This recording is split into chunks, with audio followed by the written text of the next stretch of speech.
الحمد لله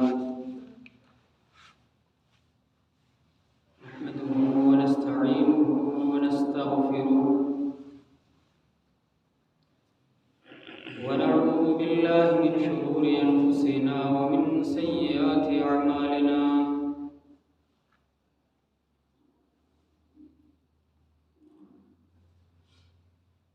من يهده الله فلا مضل له ومن يضلل فلا هادي له وأشهد أن لا إله إلا الله وحده لا شريك له وأشهد أن محمدا عبده ورسوله يا أيها الذين آمنوا اتقوا الله حق تقاته ولا تموتن إلا وأنتم مسلمون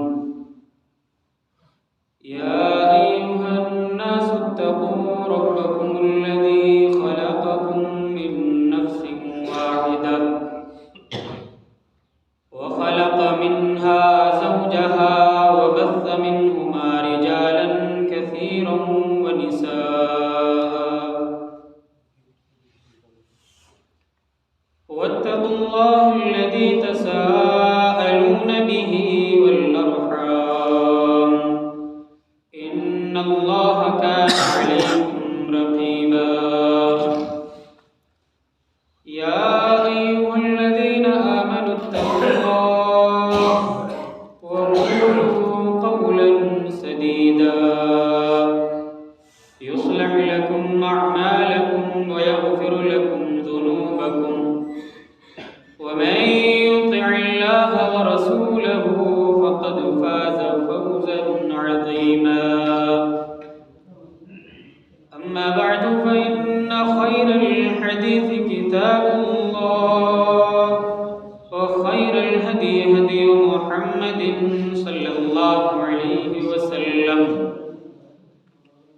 وشر الأمور محدثاتها وكل محدثة بدعة وكل بدعة ضلالة وكل ضلالة في النار فأعوذ بالله السميع العليم من الشيطان الرجيم بسم الله الرحمن الرحيم اقترب للناس حسابهم وهم في غفلة معرضون وقال الله تعالى في مقام آخر أعوذ بالله من الشيطان الرجيم ولا تطع من أغفلنا قلبه عن ذكرنا واتبع هواه وكان أمره فرطا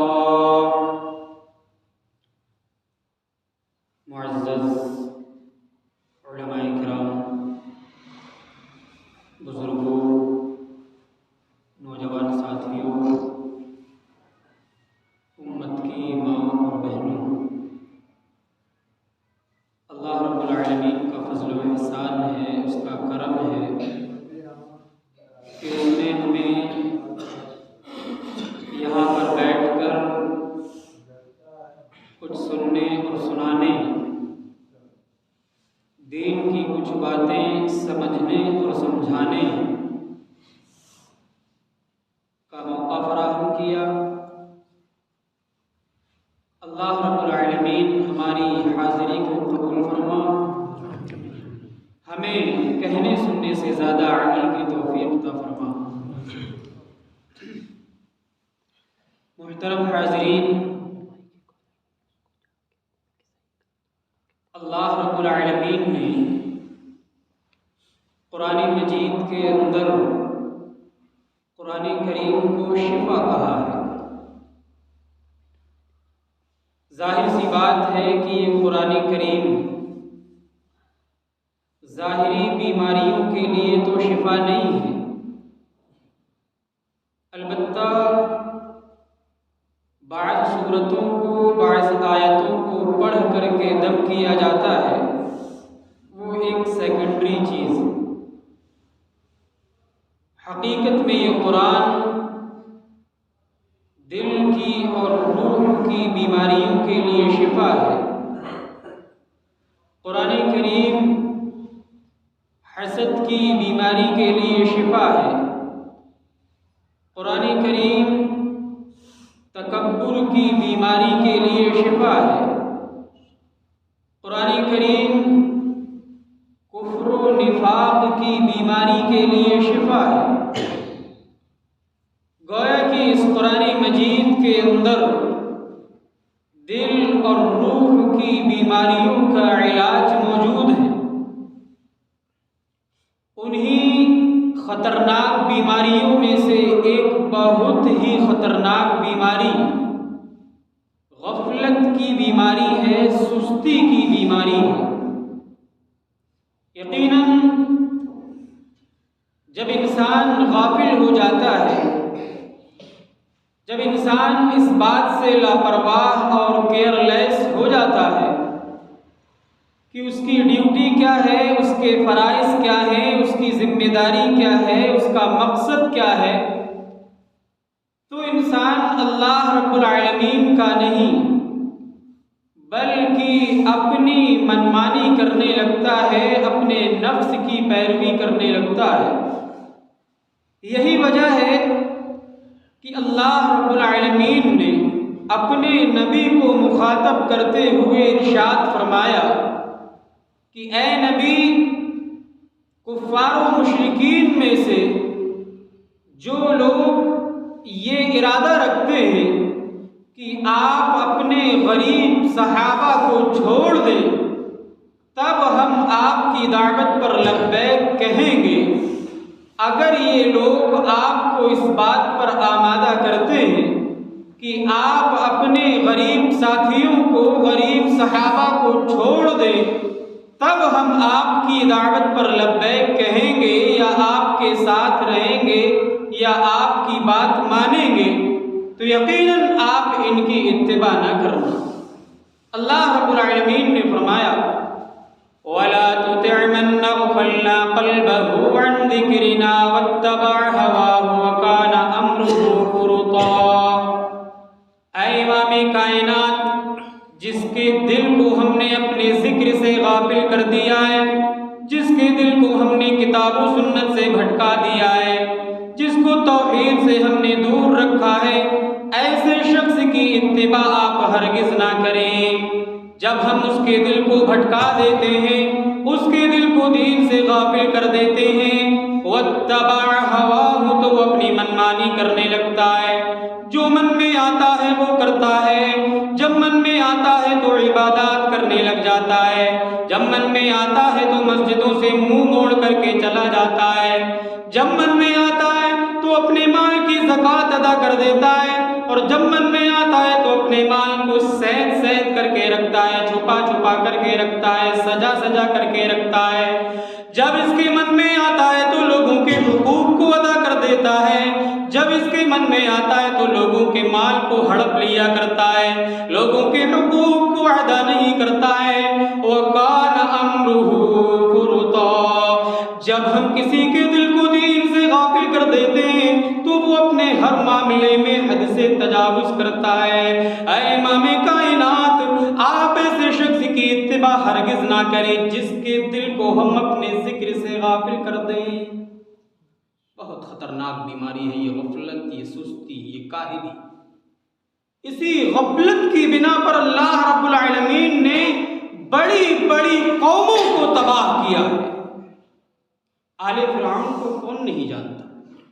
فرعون کے حواری مواری، فرعون کے ساتھی، ان کو کون نہیں جانتا ہے؟ سب جانتے ہیں۔ اللہ رب العالمین نے انہیں سمندر میں غرق کیا، سمندر میں ڈبو دیا۔ کیوں ڈبویا معلوم ہے؟ سورہ اعراف کے اندر اللہ رب العالمین نے اس کا جواب دیا ہے کہ ہم نے فرعونیوں کو، ہم نے فرعون کی قوم کو سمندر میں کیوں ڈبویا۔ سورہ اعراف کے اندر اللہ رب العالمین نے اس کا جواب دیا ہے فَانْتَقَمْنَا مِنْهُمْ وَأَغْرَقْنَاهُمْ فِي الْيَمِّ بِأَنَّهُمْ كَذَّبُوا بِآيَاتِنَا وَكَانُوا عَنْهَا غَافِلِينَ۔ اے لوگوں، فرعون فرعونیوں کی سرکشی کی وجہ سے ہم نے ان کو سمندر میں ڈبویا. فانتقمنا منہم، ہم نے ان سے انتقام لیا، ہم نے ان سے بدلہ لیا. کیوں ہم نے ان کو سمندر میں ڈبویا؟ کیوں ہم نے ان کو پانی کے حوالے کیا؟ اللہ رب العالمین نے دو وجہ بتلائی ہیں. فَكَذَّبُوا بِآيَاتِنَا، انہوں نے ہماری نشانیوں کو جھٹلایا تھا، ہماری نشانیوں کی تکذیب کی تھی. وَكَانُوا عَنْهَا غَافِلِينَ، یہ فرعون کے قوم کے لوگ اللہ کی نشانیوں کے سلسلے میں غافل ہو چکے تھے. ان کو دین سے کوئی مطلب نہیں تھا. یہ حضرت موسیٰ علیہ السلام کو پریشان کیا کرتے تھے، ان کی دعوت پر لبیک نہیں کہا کرتے تھے، ان کو ہمیشہ پریشان کرنے میں لگے رہتے تھے. یہ ہماری نشانیوں کی تکذیب بھی کیا کرتے تھے، ہماری نشانیوں سے غفلت بھی برتتے تھے، ہمارے دین سے غفلت کا شکار ہو چکے تھے. اس لیے ہم نے ان کو سمندر میں ڈبو دیا. وہ دن دور نہیں ہے کہ ہماری غفلت کی وجہ سے بھی ہم کو کسی عذاب میں مبتلا کر دیا جائے. یقیناً غلط فہمی میں نہ رہیے، ہم اور آپ بہت ہی غافل ہو چکے ہیں. فرعونیوں کو اللہ رب العالمین نے غفلت کے نتیجے میں سمندر میں ڈبو دیا. ہم اور آپ اگر غفلت کریں گے تو اللہ رب العالمین ہم سے بھی کوئی ہم کو بھی کسی عذاب میں مبتلا کر سکتا ہے، اور ہم کو بھی کوئی سزا دے سکتا ہے. میرے پیارے بھائیوں، بزرگوں، نوجوان ساتھیوں، ہم اور آپ دنیاوی معاملات میں غافل نہیں ہوتے. ہمیں کب کیا کرنا ہے، کیا نہیں کرنا ہے، سب معلوم رہتا ہے. کس دن کیا کرنا ہے، کس دن کیا نہیں کرنا ہے، ساری پلاننگ ہمارے ذہنوں میں رہتی ہے. ہمیں صبح اگر ڈیوٹی پر نکلنا ہو تو شام ہی کو پلاننگ بنا کر کے سوتے ہیں کہ صبح اتنے بجے اٹھنا ہے اور اتنے بجے یہاں سفر کے لیے نکلنا ہے اور اتنے بجے وہاں پہنچ کر کے یہ کام کرنا ہے، فلاں چیزیں انجام دینی ہے. ساری پلاننگ ہمارے ذہنوں میں رہتی ہے. ہم دنیاوی معاملات میں غافل نہیں ہوتے، لیکن آخرت کے معاملے میں ہم اور آپ غافل ہیں، غفلت برت رہے ہیں، دین کے معاملے میں سستی سے کام لے رہے ہیں. ہمارا من عبادتوں میں نہیں لگتا ہے، ہم مسجدوں کے قریب آنا نہیں چاہتے ہیں، ہم ذکر و اذکار کرنا نہیں چاہتے، ہم اپنی زبان سے تسبیح و تحمید بیان کرنا نہیں چاہتے، ہم اپنی زبان سے نبی پر درود و سلام بھیجنا نہیں چاہتے. کیوں بھیجنا نہیں چاہتے؟ کیونکہ ہم آخرت کے سلسلے میں غافل ہو چکے ہیں. ایک طالب علم مدرسے کے اندر یا اسکول کے اندر یا کانوینٹ یا کالج یا یونیورسٹی کے اندر پڑھتا ہے، اگر اس کے ایگزام کا وقت قریب، اس کے امتحان کا وقت قریب ہو تو وہ غافل ہو کر کے نہیں بیٹھے گا، پڑھائی کرے گا. یہ سوچے گا کہ کسی بھی طریقے سے میں اچھے نمبرات سے پاس ہو جاؤں اور میری ڈگری اچھی بن جائے، میری سند، میری مارک شیٹ اچھی بن جائے. انسان، ایک طالب علم بیٹھا نہیں رہے گا، تیاری کرے گا. ہائے رے انسان، تو کتنا غافل ہو چکا ہے. تیرے امتحان کا وقت قریب ہے، تیری پوچھ تاچھ کا وقت قریب آ چکا ہے، لیکن تجھے اپنے امتحان کی کوئی فکر نہیں ہے، تو اپنے امتحان کے لیے تیاری نہیں کر رہا ہے. اللہ رب العالمین نے سورہ انبیاء کی پہلی آیت میں ہمیں آگاہ کیا، اقترب للناس حسابهم وهم في غفلة معرضون. اے میرے بندو، تمہارے حساب و کتاب کا وقت قریب آ چکا ہے، تمہارے سوال و جوابات کا وقت قریب آ چکا ہے، لیکن معاملہ تو یہ کہ تم غفلت میں پڑے ہوئے ہو. تم نے سستی کا لبادہ پہن رکھا ہے، تم نے سستی کی چادر اوڑھ رکھی ہے، تم دین کے معاملے میں غافل ہوتے چلے جا رہے ہو، تم دین سے بہت دور ہوتے چلے جا رہے ہو. تمہیں اللہ کے احکامات کا علم نہیں ہے، تمہیں رسول کی سنتوں کا علم نہیں ہے. اللہ نے فرمایا، اے لوگوں، تمہارے حساب و کتاب کا وقت بہت ہی قریب آ چکا ہے، بہت قریب آ چکا ہے. لہٰذا دنیا میں رہ کر کے آخرت کی تیاری کر لیجیے. یہ دنیا جو ہے دارالامتحان ہے، دارالعمل ہے. یہاں اگر تیاری کر کے جائیں گے تو انشاءاللہ آخرت میں کامیابی ملے گی. اور اگر امتحان کی تیاری نہیں کی، ایگزام کے وقت ہاتھ دھر کے تو یاد رکھیے گا وہاں سوائے افسوس کے کچھ اور ہاتھ نہیں آئے گا۔ ایک کسان ہے جس کی روزی روٹی کا معاملہ اس کی کھیتی سے جڑا ہوا ہے۔ کھیتی کرنے کے ٹائم وہ کسان بیٹھا نہیں رہے گا، زمین کی جتائی کرے گا، زمین میں کھاد ڈالے گا، اس کی نرائی کرے گا، یا اس کے اور جو پروسیجر ہیں وہ ان کو ادا کرے گا تاکہ کھیتی کاٹنے کے وقت اس کو افسوس نہ کرنا پڑے، اس کو پچھتانا نہ پڑے۔ یہ دنیا آخرت کی کھیتی ہے میرے پیارے بھائی۔ اگر اس دنیا کی کھیتی کے لیے ہم نے محنت نہیں کی تو آخرت میں افسوس کرنا پڑے گا، پچھتانا پڑے گا، اور ہاتھ پر ہاتھ دھر کے ہمیں کفِ افسوس ملنا پڑے گا۔ اللہ رب العالمین نے قرآن مجید کے اندر ارشاد فرمایا وَأَنذِرْهُمْ يَوْمَ الْحَسْرَةِ إِذْ قُضِيَ الْأَمْرُ وَهُمْ فِي غَفْلَةٍ وَهُمْ لَا يُؤْمِنُونَ۔ اے امام کائنات، آپ ان لوگوں کو حسرت کے دن سے ڈرا دیجئے جس دن معاملہ پورا کر دیا جائے گا، پورا فیصلہ کر دیا جائے گا۔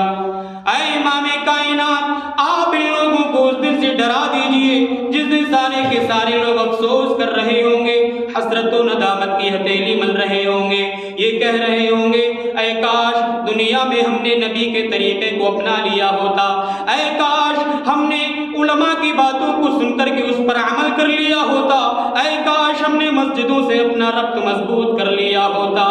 یہ اس دن حسرت و افسوس کریں گے۔ اے امام کائنات، آپ ان کو حسرت کے دن سے ڈرا دیجئے۔ وَهُمْ فِي غَفْلَةٍ وَهُمْ لَا يُؤْمِنُونَ، یہ لوگ غفلت میں پڑے ہوئے ہیں، ایمان لے کر کے نہیں آ رہے۔ اے امام کائنات، ان کو حسرت کے دن سے ڈرا دیجئے، آخرت کے دن افسوس کرنا نہ پڑے، اس سے پہلے ہم اور آپ سنبھل جائیں، اسی میں ہماری اور آپ کی کامیابی ہے۔ میرے پیارے بھائیوں، بزرگوں، غفلت کی علامات بہت ساری ہو سکتی ہیں۔ کیسے ہمیں پتہ چلے کہ ہم غافل ہو گئے ہیں؟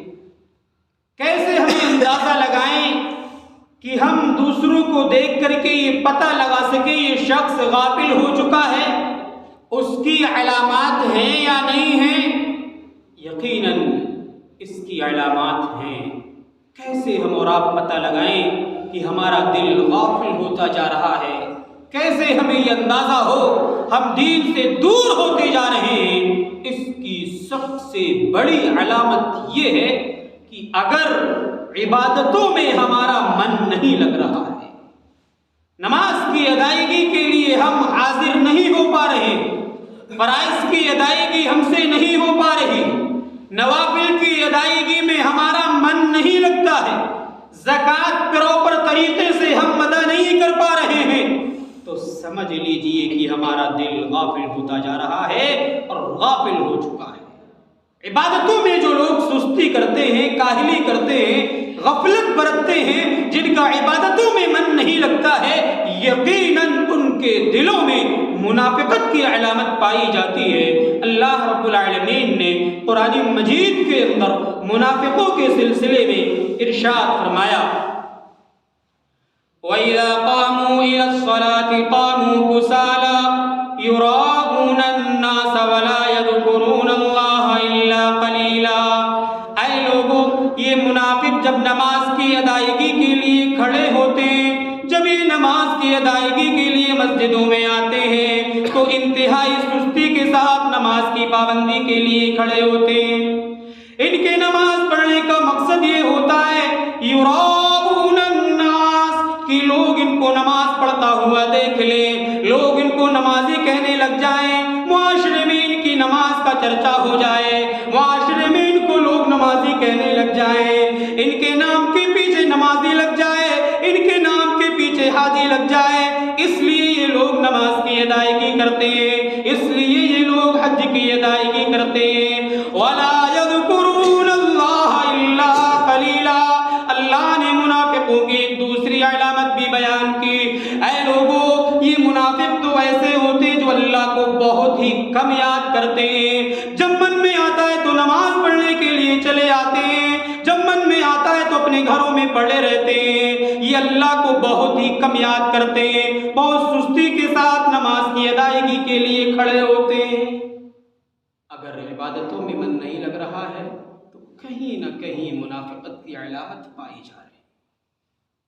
حضرت ابو ہریرہ رضی اللہ تعالیٰ عنہ بیان کرتے ہیں کہ اللہ کے نبی جناب محمد الرسول اللہ صلی اللہ علیہ وسلم نے ارشاد فرمایا، اثقل الصلاة علی المنافقین صلاة العشاء و صلاة الفجر۔ اے لوگوں، منافقوں پر سب سے بھاری جو نمازیں گزرتی ہیں، اللہ کے نبی نے ارشاد فرمایا منافقوں کے لیے سب سے دشوار ان جو نمازیں ہیں وہ عشاء کی نماز اور فجر کی نماز ہے۔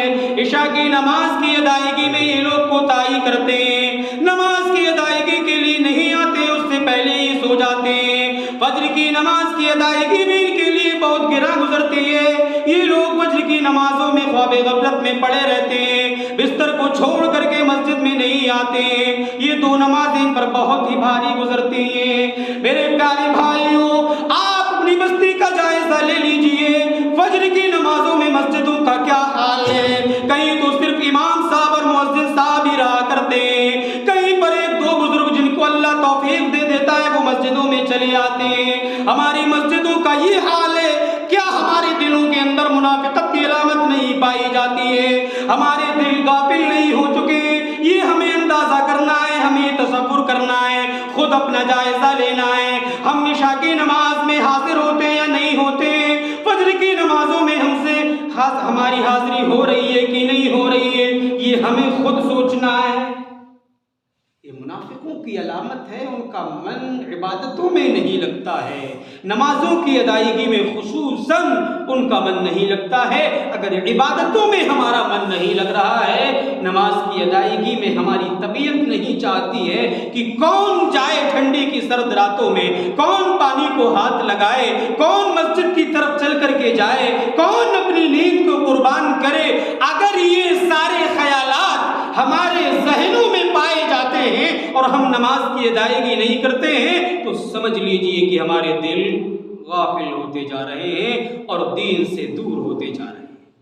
یہ بہت بڑی علامت ہے غافل شخص کو پہچاننے کی۔ ایک دوسری علامت غافلوں کو پہچاننے کی، خود اپنے آپ کا جائزہ لینے کی ایک علامت یہ ہے کہ انسان اپنے گناہوں کو گناہ نہ سمجھے، اپنی غلطی کو غلطی نہ سمجھے، اپنے جرم کو جرم نہ سمجھے۔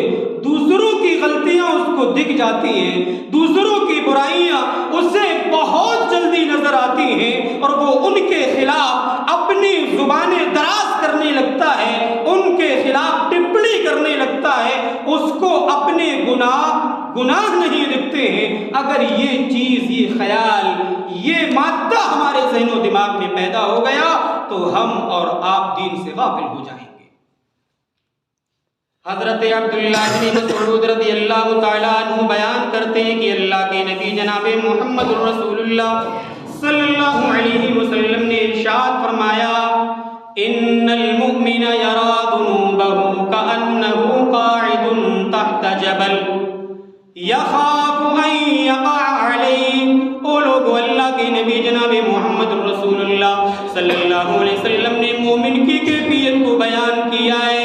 جب اس سے گناہ ہو جاتا ہے، جب اس سے غلطی ہو جاتی ہے، وہ اپنی گناہوں کی فہرست پر نظر ڈالتا ہے، دن بھر میں اس نے کیا کیا ہے، کیا نہیں کیا ہے، وہ اپنا سروے کرتا ہے، اپنا جائزہ لیتا ہے۔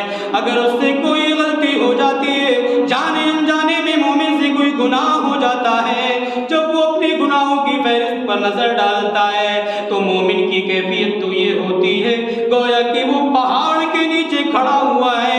اب اگر اس نے کوئی گناہ کیا، اب اگر اس نے کوئی غلطی کی، اب اس نے کوئی غلط کام کیا تو وہ پہاڑ اس کے اوپر آ کر کے گر پڑے گا۔ مومن کے دل میں اللہ کا اتنا خوف ہوتا ہے، جب وہ گناہ کرنے کے لیے جاتا ہے تو اسے یہ تصور ہوتا ہے، یہ تصور کرتا ہے کہ وہ پہاڑ کے نیچے کھڑا ہوا ہے، پہاڑ کے نیچے کھڑا ہوا ہے۔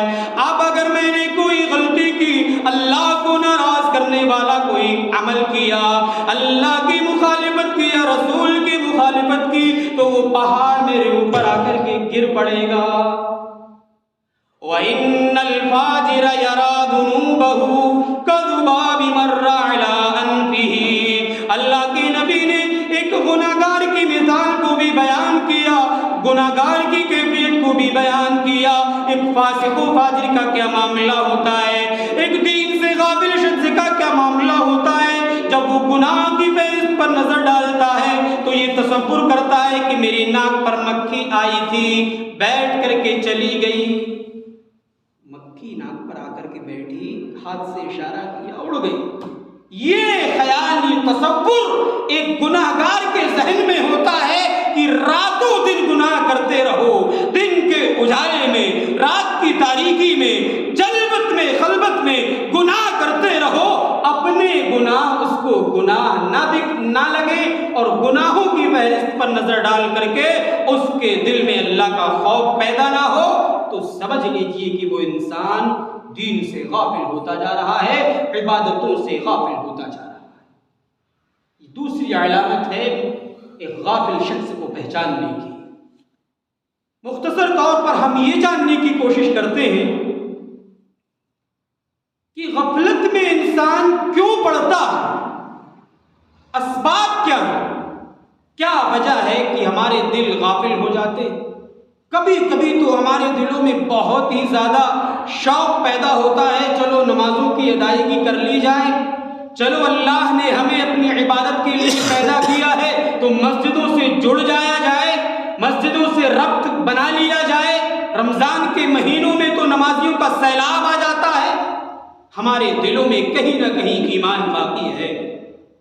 بقیہ 11 مہینوں میں یہ ایمان کہاں چلا جاتا ہے، اللہ بہتر جانے کہ ہمارا ایمان اتنا کمزور بقیہ 11 مہینوں میں کیوں ہو جاتا ہے، کیوں ہم عبادتوں سے غافل ہو جاتے ہیں، کیوں ہم دین سے اتنے غافل ہو جاتے ہیں۔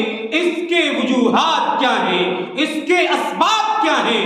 ان میں سے سب سے بڑا اور سب سے اہم سبب یہ ہے کہ انسان اللہ کی حقیقت کو بھول جاتا ہے، انسان اللہ کی شان کو، اس کے مرتبے کو بھول جاتا ہے۔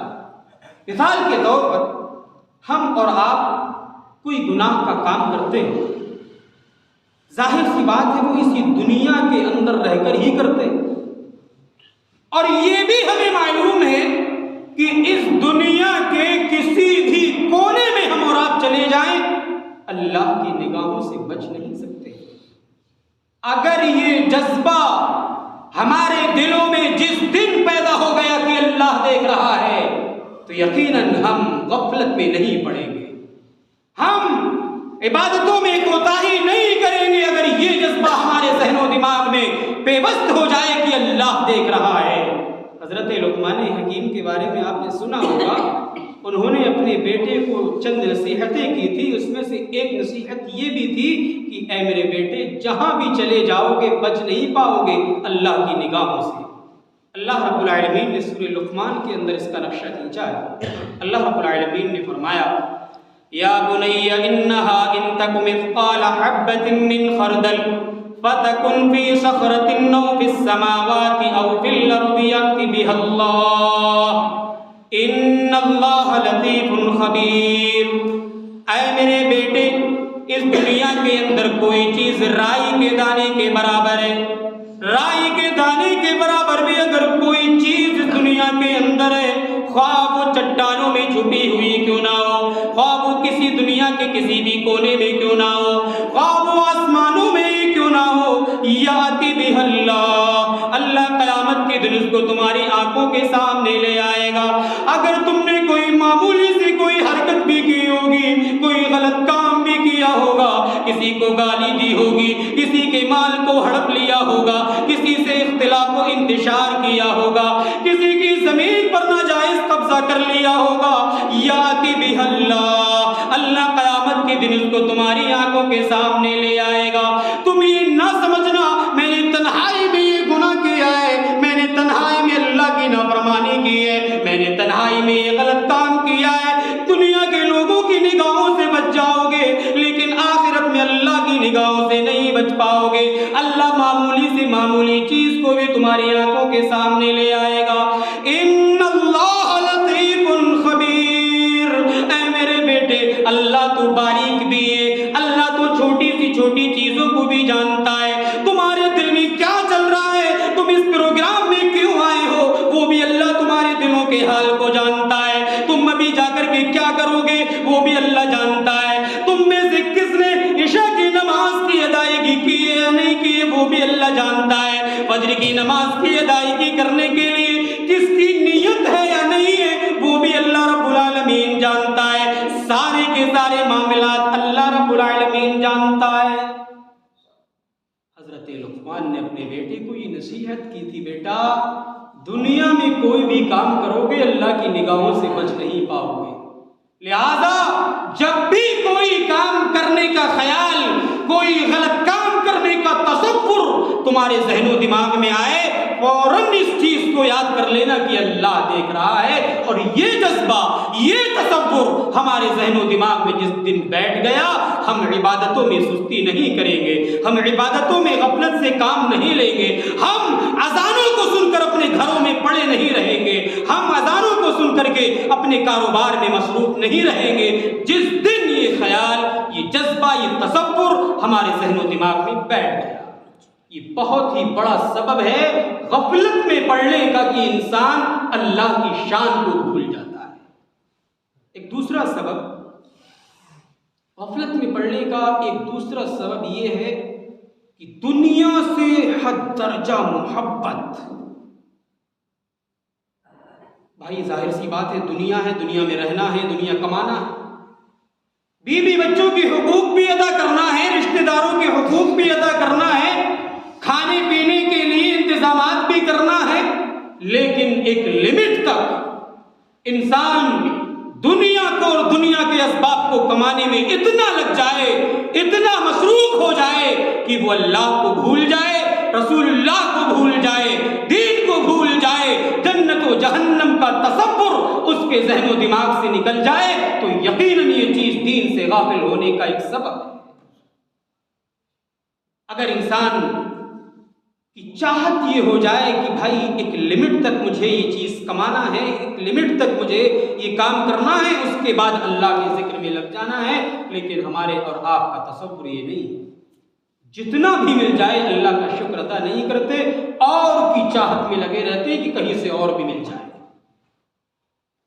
اللہ رب العالمین نے قرآن مجید کے اندر ارشاد فرمایا، الہاکم التکاثر حتی زرتم المقابر۔ اے لوگو، تکاثر کی چاہت نے تمہیں دین سے غافل کر دیا ہے، تکاثر کی چاہت نے تمہیں غفلت میں مبتلا کر دیا ہے۔ تم کو اور چاہیے، اگر اللہ نے کسی کو ایک گاڑی سے نواز دیا ہے تو اس کی یہ چاہت ہے کہ ایک گاڑی کہیں نہ کہیں سے اور مل جائے۔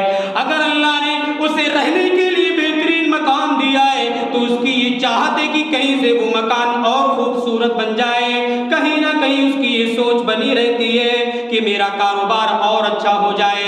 تکاثر کی چاہت ہمارے دلوں کو دین سے غافل کر رہی ہے۔ اللہ نے فرمایا کہ تکاثر کی چاہت نے تمہیں دین سے غافل کر دیا ہے۔ حتی زرتم المقابر، تمہاری اور کی چاہت، تمہاری ایک تکاثر کی چاہت اس وقت تک رہے گی جب تک تمہیں موت نہ آ جائے۔ حتی زرتم المقابر، تم تکاثر کی چاہت میں مبتلا رہے یہاں تک کہ تمہاری موت آ گئی، تم نے قبروں کی زیارت کر لی، تم دین سے غافل رہے، اور کی طلب میں اللہ کے نبی جناب محمد رسول اللہ صلی اللہ علیہ وسلم نے انسان کی کیفیت کو بیان کیا ہے۔ اللہ کے نبی فرماتے ہیں، لو ان ابن آدم وادیا من ذهب احب ان يكون له وادیان فلن يملأ فاه الا التراب۔ اللہ کے نبی نے ابن آدم کی کیفیت کو بیان کیا ہے، اگر ابن آدم کو سونے کی ایک وادی دے دی جائے تو وہ یہ سوچے گا کہ کہیں نہ کہیں سے سونے کی ایک وادی اور مل جائے، اس کی یہ چاہت ہوگی کہ سونے کی ایک وادی اس کے کھاتے میں اور آ جائے۔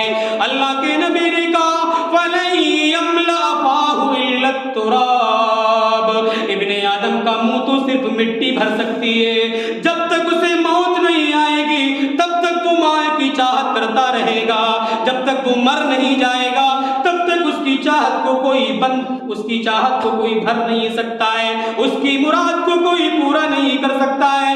جب چلا جائے۔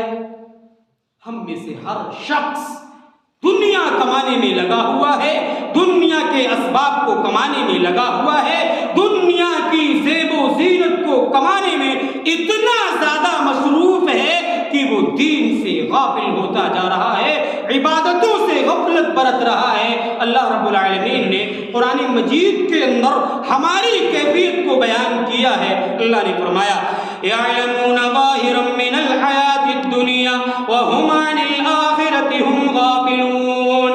یہ لوگ دنیاوی معاملات میں بہت زیادہ معلومات رکھتے ہیں، ان کو دنیا کی بہت زیادہ نالج ہے، یہ موٹی موٹی گائیڈ تو پڑھ لیتے ہیں لیکن ان کو زندگی بھر قرآن پڑھنا نہیں آتا ہے، یہ بڑی بڑی کتابوں کو یاد کر کے ایگزام میں اچھے نمبرات سے پاس ہو جاتے ہیں لیکن ان کو کبھی نبی کی بتلائی ہوئی دعائیں یاد نہیں ہوتی ہیں، ان کو پوری زندگی نماز پڑھنے کا طریقہ نہیں آتا ہے، یہ دنیاوی زندگی کی بہت ساری معلومات رکھتے ہیں۔ وَهُمْ عَنِ الْآخِرَةِ هُمْ غَافِلُونَ، لیکن یہ لوگ آخرت کے سلسلے میں بہت زیادہ غافل ہو چکے ہیں۔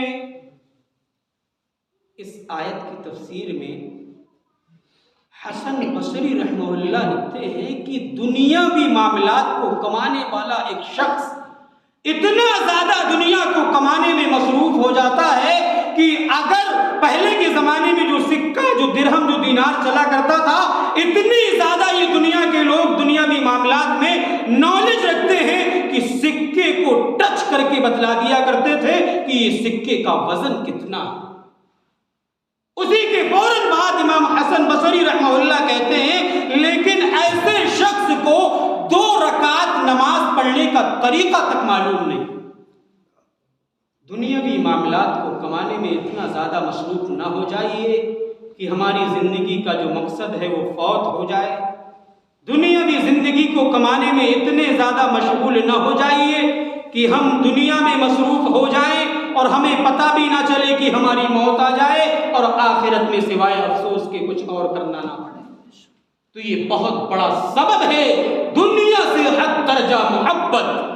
انسان جب دنیا سے اتنی زیادہ محبت کرے گا تو ظاہر سی بات ہے اس کا عبادتوں میں من نہیں لگے گا۔ لاکھ مؤذن حی علی الصلاۃ حی علی الفلاح چلاتا رہے، اس کے کانوں پر جوں نہیں رہے گی۔ لاکھ خطیب اور علماء منبروں سے یہ کہتے رہے کہ آپ پر 5 وقت کی نماز فرض ہے لیکن اس کو سنائی نہیں دے گا، یہ دنیا میں مصروف رہے گا اور دنیا سے اس کی حد درجہ محبت جو ہے اس کو دین سے غافل کر چکی ہے۔ غافل انسان کیوں ہوتا ہے؟ اس کا ایک تیسرا اور سب سے اہم سبب یہ ہے کہ انسان جتنے زیادہ گناہ کرے گا، جتنی زیادہ غلطیاں کرے گا، اتنا زیادہ وہ غفلت میں پڑتا چلا جائے۔ ظاہر سی بات ہے، انسان ہے، انسان سے گناہ ہو سکتا ہے، بالکل ہو سکتا ہے۔ جو شخص یہ دعویٰ کرے کہ مجھ سے گناہ نہیں ہوتا ہے تو وہ انسان ہی نہیں۔